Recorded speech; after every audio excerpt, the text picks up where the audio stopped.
Participación Municipal, representantes de los ayuntamientos de Güímar y de Candelaria, representantes de los distintos organismos y entidades, señores, señoras, amigos, amigas, querida familia.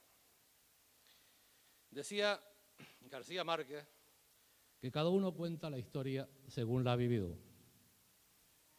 Y eso es lo que pretendo hacer, si ustedes me lo permiten, en los próximos minutos. En los años 60 del pasado siglo tuve mi primer contacto con Arafo, obviamente por razones de nacimiento. Sin remedio. Fundamentalmente de la mano de 4 mujeres.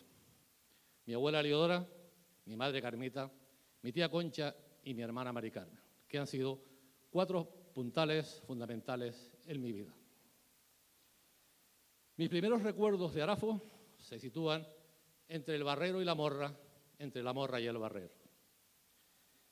De ahí parten todas mis memorias. La gente que me quería, las fiestas simuladas, las procesiones simuladas que hacíamos en el Barranquillo o en el lagar del tío Fernando, los juegos.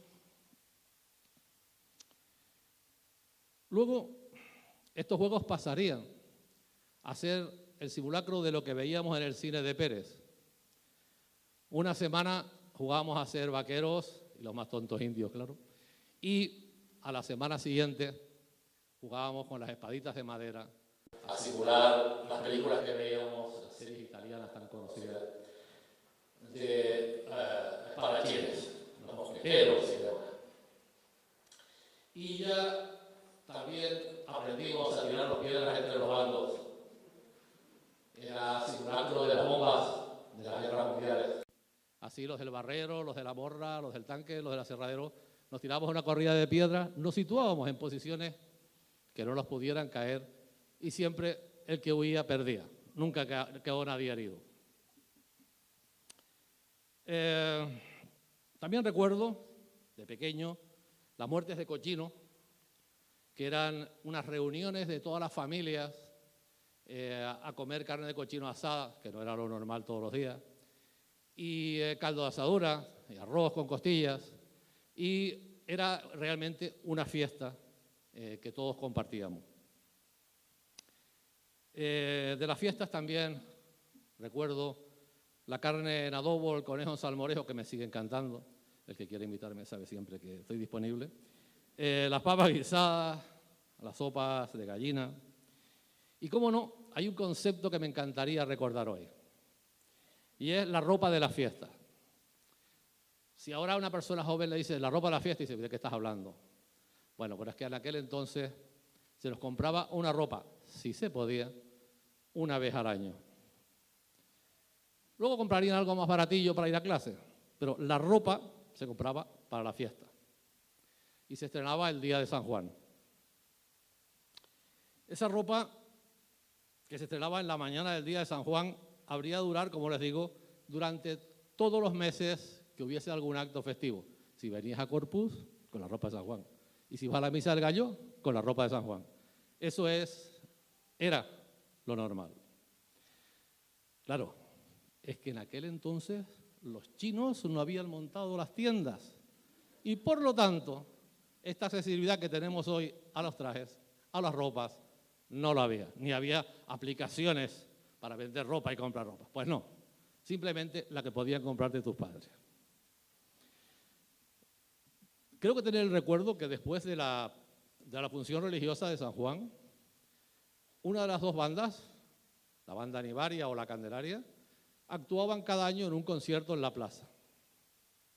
En ese concierto la gente paseaba, vamos a ser serios, la gente no iba a escuchar el concierto en su gran mayoría. La gente paseaba y la gente mostraba sus trajes. Ahí va a quedar bien claro quién tenía medios económicos y quiénes no los tenían. Y eso marcaba de alguna manera las clases de la sociedad en Arafo. Alguna gente, evidentemente, pasaba las fiestas en la playa, porque no todo el mundo podía comprarse la ropa. no podía tener una ropa y venir a la plaza sin una ropa nueva estaba como feo. Mucha gente se iba a pasar las fiestas en la playa para de alguna manera capear el temporal y que no se notase mucho. De todas maneras, de las fiestas de mi infancia tengo muchísimos recuerdos. Recuerdo las carrozas, los gigantes y cabezudos, las procesiones, la tómbola de la iglesia del cura, las casetas de tiro con escopetas de balines o los caramelos que comprábamos en los carritos de Marcos o de Pedro I. En esa época, gran parte de los bailes se celebraban en el casino y en el centro, donde estamos hoy. La gente menuda nos pasábamos la tarde paseando por la calle, por la plaza, y cuando no, mirando desde el callejón del casino por la ventana a la gente bailar, o a la gente que, si nos dejaba Arturo, claro, mirar por la puerta la gente que estaba bailando en el centro. En aquellos momentos, y debido a mi corta edad, yo no caía en la cuenta de que vivíamos en una sociedad pobre económica, cultural y socialmente. Una sociedad gris, una sociedad falta de vitalidad, donde la cultura, el acceso a los estudios y la libertad tenían poco valor, sobre todo entre las clases populares.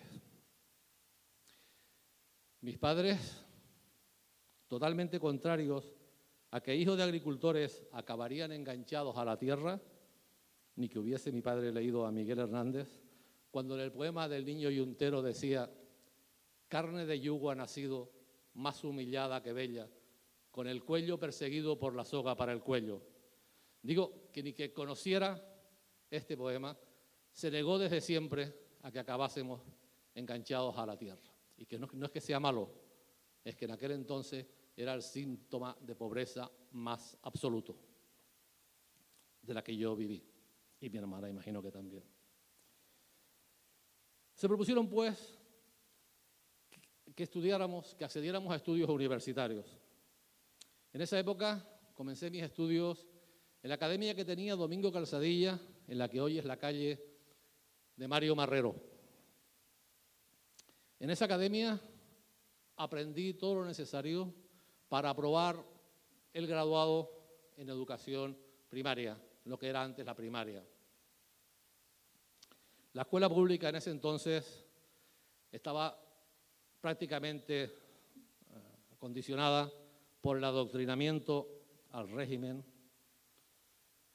y que se preocupaba más en que la gente aprendiese la religión imperante o las ideas del régimen que en formar a futuros bachilleres. Esa era la escuela de leer, escribir y de las 4 reglas, como decían antes. Y también era la escuela de un botellín de leche para paliar la desnutrición reinante en la época. Para hacer oficiales estos estudios, que claro, no estaban reglados, existía una cosa que se llamaba la educación doméstica. Se entendía que yo nunca estuve escolarizado y que mis padres me enseñaron en mi casa y que por eso me examinaban en la escuela pública a ver si estaba apto.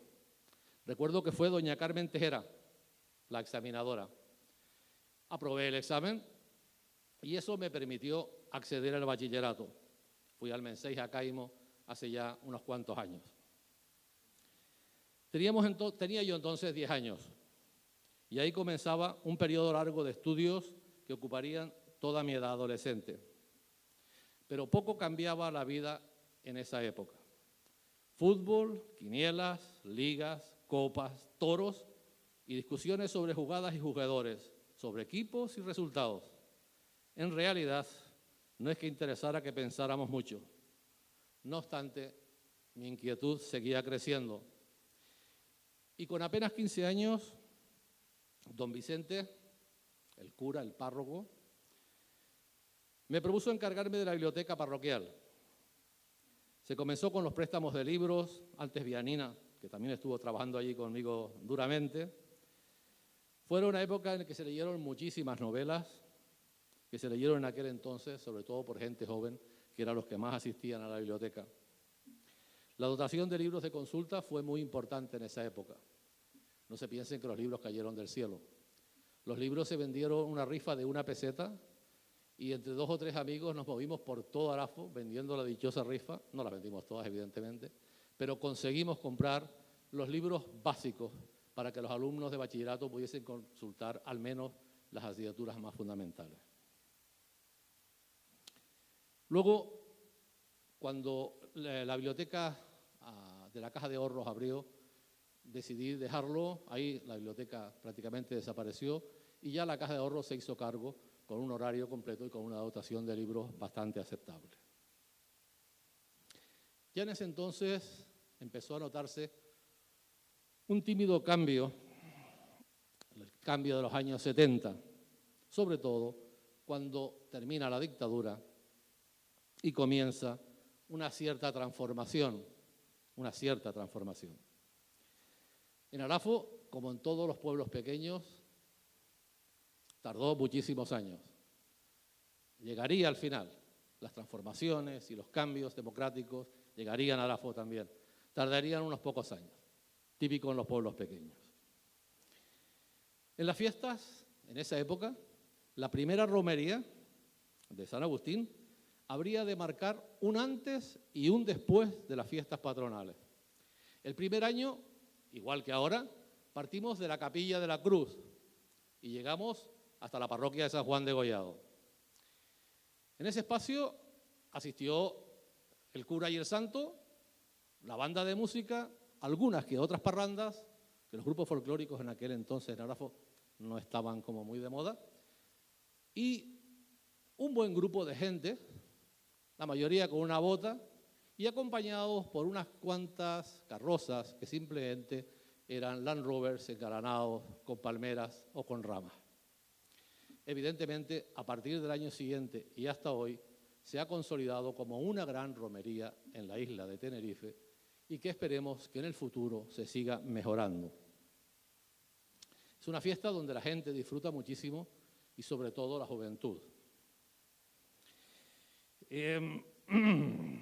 Digo que sobre todo la juventud, para la que siempre las corporaciones municipales programan actos, pero no cuentan con los jóvenes.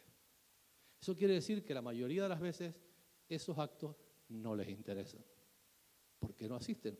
Bueno, porque tú has programado algo que a ellos no les interesa en absoluto. Si somos conscientes de lo que está ocurriendo, puede mejorarse.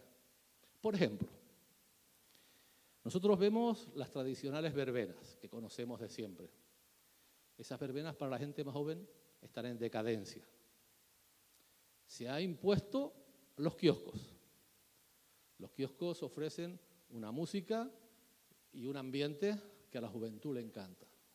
Yo pienso que habría que replantearse, yo no voy a dirigir a la corporación municipal en absoluto, pero que habría que plantearse que en un futuro próximo, incluso inmediato, hay que empezar a buscar una alternativa para que los jóvenes también participen más activamente de la fiesta de Arafo. Sé que seguro que lo van a hacer y sé que seguro que van a mejorar muchísimo.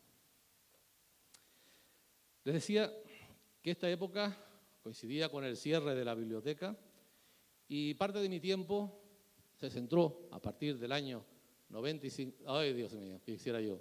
Del año 75 en la universidad, que la compaginaba con el vender con mis padres durante algunas noches a la semana los productos en el mercado de La Laguna para luego por la mañana a las 8 incorporarme a las aulas. No obstante, procuré no perder mi pequeña agenda de relaciones sociales y culturales. Así, en el año 1977, participé en la directiva de Manuel Hernández García a potenciar las actividades culturales en el Casino Unión y Progreso, organizando concursos de pintura y dibujo con Begoña Hernández Batista, u organizando algún taller o fiesta juvenil. Al año siguiente comencé de directivo con Ángel Hernández Marrero, del que aprendí muchísimo porque tenía mucha experiencia en directivas. Fue algo muy importante en mi vida que me mantendría unido al casino durante más de 20 años, 11 de ellos como presidente. Es el comienzo de una gran actividad festiva y cultural en la sociedad. Desde el primer año participamos en la carroza de la cabalgata de las fiestas. La reina de la sociedad ese año, de 1978-79, fue Mari Jerónimo. Con muy pocos recursos, con esfuerzo y con un chasis en plena calle, conseguimos montarla y participar. En los años 80 fue el Ayuntamiento de Santa Cruz el que nos prestó las carrozas, porque el nivel que habían alcanzado, el nivel artístico de las carrozas de Arafo ya era bastante alto y el precio era muy caro. Las sociedades no le podían hacer frente de ninguna manera y nosotros aprovechamos que el Ayuntamiento de Santa Cruz nos las prestaba y las utilizamos durante algunos años. Simplemente las reformábamos, las retocábamos un poquito y las sacábamos a la calle. Incluso Toñi nos pintaba las bandas para las reinas y lo hacía gratis. También tengo que agradecérselo aquí que está hoy. Es verdad. A los pocos años, ya el Ayuntamiento de Arafo nos cedió las carrozas teniendo en cuenta de que a las sociedades le era imposible hacerse frente a ello. Ya a final de los años 80 fue el propio Ayuntamiento de Arafo el que cedía las carrozas. También el casino participó siempre y sigue participando en el acto que llamamos de la Fiesta de Arte, el último domingo de agosto, el día mayor de las fiestas patronales. Creo, no obstante, que la mayor aportación de esta sociedad a las fiestas y a la sociedad arafera ha sido la celebración de muchos bailes y de una amplia programación de actos culturales. Fiestas infantiles, fiestas juveniles, crucero por Gran Canaria y Lanzarote, viaje a La Palma, viaje a La Gomera, viaje a Galicia, viaje a Asturias, que de alguna manera venían a paliar la escasez de oferta cultural en aquellos momentos. Pondría como ejemplo la celebración del 75 aniversario. En ese año, en 1982, se celebraron una grandísima cantidad de actos. Recuerdo el acto central en el que sería presidente del Parlamento, el primer presidente del Parlamento de Canarias, Pedro Guerra Cabrera, actuaría como mantenedor y el Orfeón La Paz de La Laguna amenizaría el acto. En aquella época aún no estaba de moda salir de discotecas para el sur o para los carnavales y las terrazas en Santa Cruz. El casino en esa época habría de celebrar los bailes más animados y multitudinarios del valle. 7 bailes en carnaval, 5 en Navidad, 3 en la fiesta y otros tantos durante el resto del año. Me viene también a la memoria el izado de la bandera de Canarias.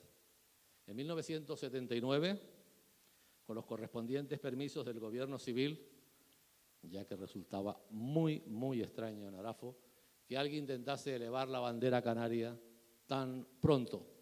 Pues al final se consiguió, ya digo, con todos los permisos en regla, y a medida que se izaba la bandera, la banda La Candelaria interpretó en la calle el pasodoble Islas Canarias.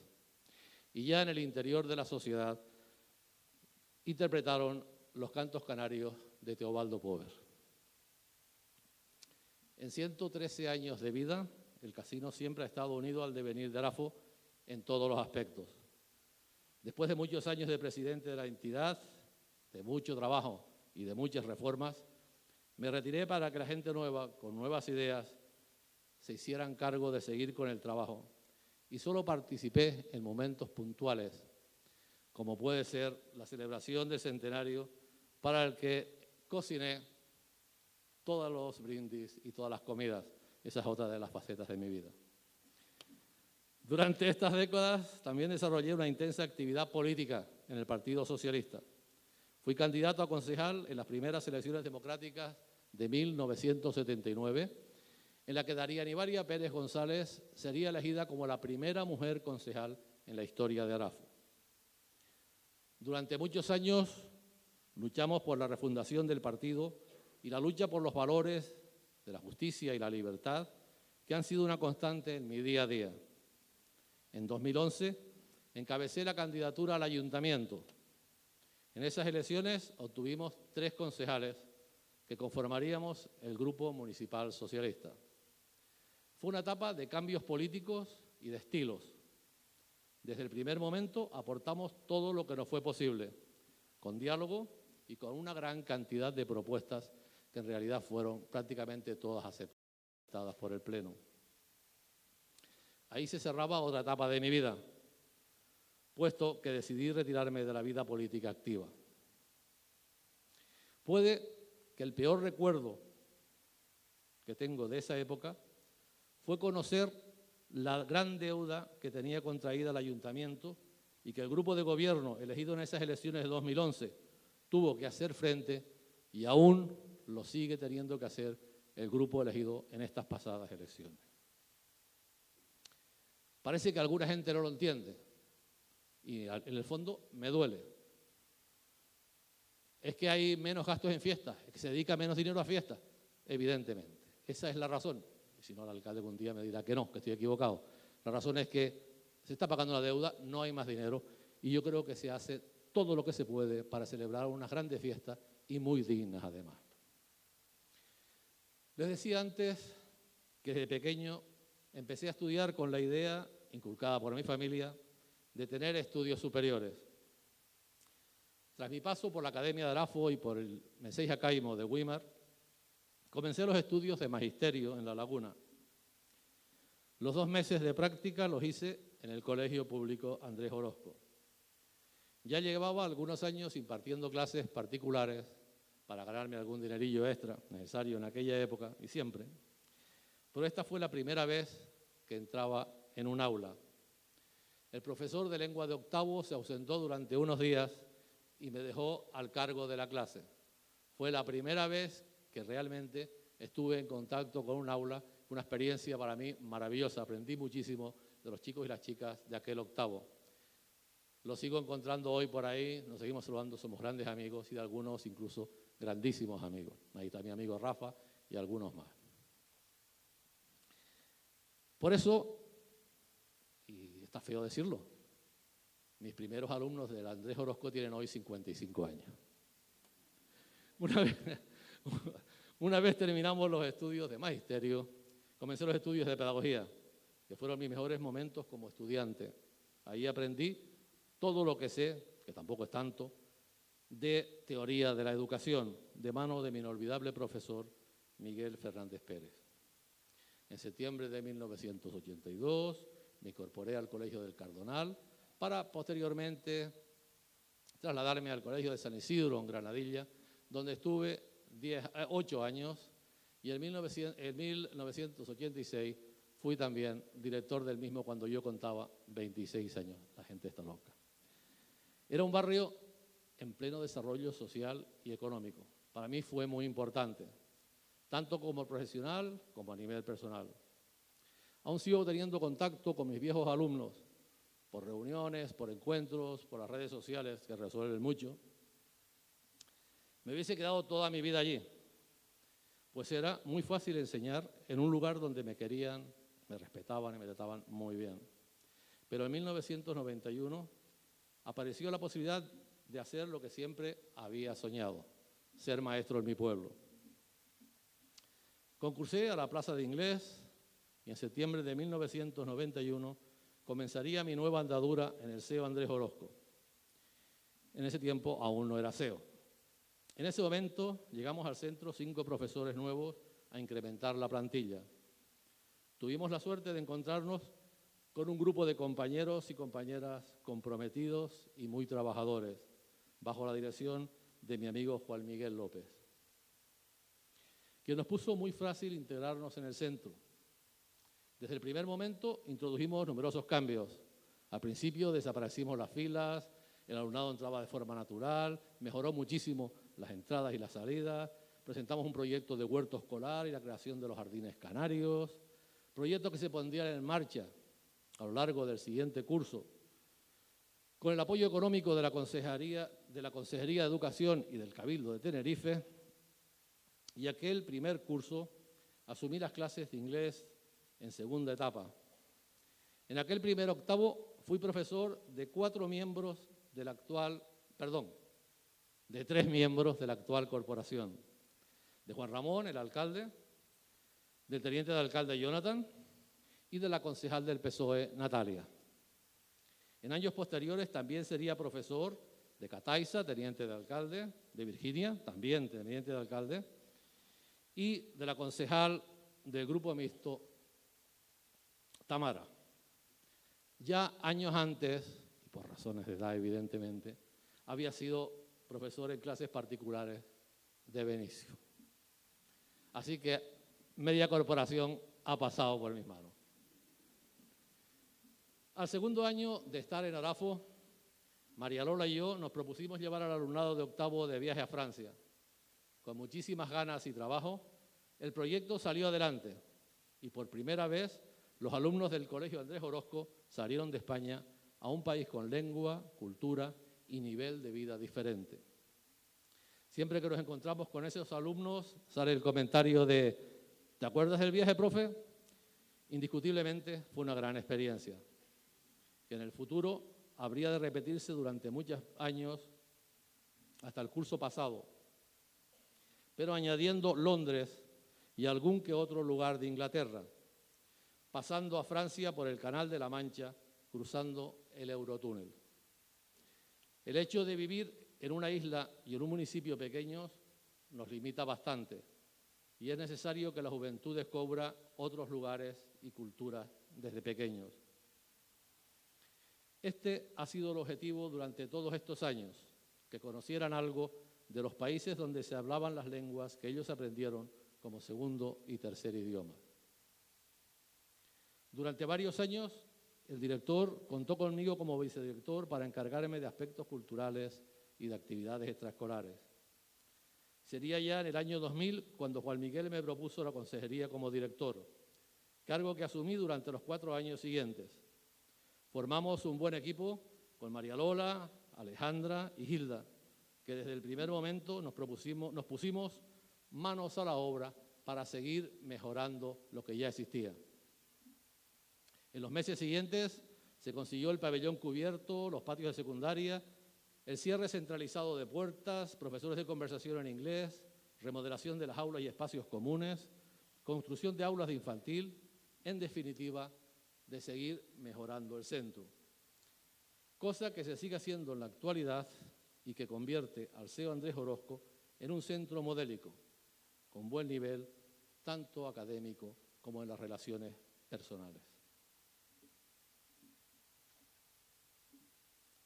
No, gracias. Si bebo agua, me voy a ir al baño. Hace 40 años, un profesor nos dijo en la universidad, si Cervantes despertase hoy en un aula del centro esto del agua me fastidió todo. Si Cervantes despertase hoy en el centro de Madrid, volvería a morirse del susto.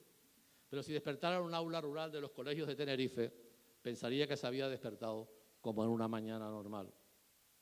Esa reflexión de mi profesor habría de marcar la filosofía educativa para el resto de mi vida. La escuela no puede ir de espaldas a la sociedad. Muchas veces los cambios, tanto tecnológicos como sociales, van adelantados a la realidad de las aulas. Cada día se moderniza más, pero debemos tener muy claro que la sociedad y la escuela deben marchar juntos. Considero que el nivel de competencias que tienen nuestros alumnos hoy en la actualidad es muy superior al del alumnado que conocí al principio de mi vida profesional. El alumnado sale mucho más preparado. La educación que recibe es más completa y rigurosa, que les capacita para acceder al mundo laboral en todos sus ámbitos. Cada vez tenemos más graduados universitarios, tal vez más graduadas que graduados, más técnicos tanto superiores como medios. En definitiva, más gente mejor cualificada. Y con muchos recursos, parte de ello debido a los avances en las nuevas tecnologías. Una de mis luchas constantes en la escuela ha sido el ayudar a los alumnos a tratar de salir adelante, a luchar, a intentar hacerlo cada día mejor, a adquirir toda la cultura posible, pero eso sí, tratando siempre de que fueran lo más felices posible. La educación nos hace libres, nos prepara para pensar, para ser nosotros mismos. La educación es la mejor arma contra la intolerancia y la violencia. El desarrollo, el crecimiento y la vida en libertad de los pueblos ha de venir de la mano de la educación. Para Arafo, mi mayor deseo es que siga floreciendo la educación y la cultura, que devoren cualquier vestigio de intolerancia e irracionalidad si queda. Si de verdad queremos seguir construyendo un pueblo donde vivamos en armonía y libertad, tenemos que seguir creciendo en el diálogo, la cultura y el entendimiento. En este campo tiene mucho que hacer el grupo de gobierno, que creo que se ha marcado el objetivo de avanzar por esta senda. Pero también lo tiene la oposición y la ciudadanía. Todos tenemos que decir algo en este sentido.